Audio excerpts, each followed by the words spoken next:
ఉదాహరణకి ఒక famous brand మద్యమైపోతే ఆటోమేటిక్గా అవే బ్రాండ్లు మళ్ళీ కావాలని సిస్టంలో అప్లోడ్ అవుతోంది.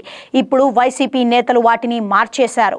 మాన్యువల్ పెట్టి వీరికి నచ్చిన బ్రాండ్లు అందులో రాసుకున్నారు. అలా గతంలో ఉన్న విధానాన్ని మార్చి ఆర్డర్ ఆఫ్ సప్లైను పూర్తిగా తమ ఆధీనంలోకి తీసుకున్నారని అప్పుడున్న బేవరేజెస్ కార్పొరేషన్ ఎండీ కూడా దీన్ని ప్రిన్సిపల్ సెక్రటరీకి పంపి ఆమోదించారని అధికారులు వివరించడం చర్చనీయాంశంగా మారింది.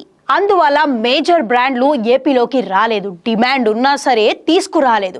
ప్రజల ఆరోగ్యం పోయినా సరే మాకేం లెక్కలేదు అన్న రీతిలో వ్యవహరించారనే విమర్శలు తీవ్రంగా వినిపించాయి. మద్యం అలవాటున్న వారిని మార్చడం అంత తేలిక కాదు. ఆ సంగతి కుటుంబాలకు తెలుసు.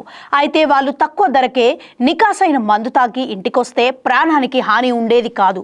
కానీ ఇప్పుడు నకిలీ బ్రాండ్ల కారణంగా ఎప్పుడేమవుతుందనే ఆవేదన ప్రతి కుటుంబంలో ఉండేది. ఎందుకంటే మందు మానమంటే అలవాటున్న వారు మానరు, ఇంట్లో గొడవలవుతాయి. అందుకే కిమ్మనకుండా మనసులోనే జగన్ ప్రభుత్వాన్ని తిట్టుకుంటూ 5 ఏళ్లు గడిపారని అంటారు. అందరిలో ఉన్న ధర్మ సందేహం ఏమిటంటే ఈ లిక్కర్ స్కామ్ లో కోట్ల రూపాయల సొమ్ములు ఎలా నాటి ముఖ్యమంత్రి జగన్మోహన్ రెడ్డికి చేరాయి, ఆయన వాటిని ఎక్కడి దాచారని అంతా అనుకున్నారు. అయితే ఆయనకు చేరడానికి ముందు కసిరెడ్డి రాజశేఖర్ రెడ్డి ద్వారా మిథున్ రెడ్డికి వచ్చాయని సిట్ పేర్కొంది. అందువల్ల ఒక్కొక్క తీగ లాగుతుంటే నెమ్మదిగా డొంక అదే కదులుతుందని అంటున్నారు.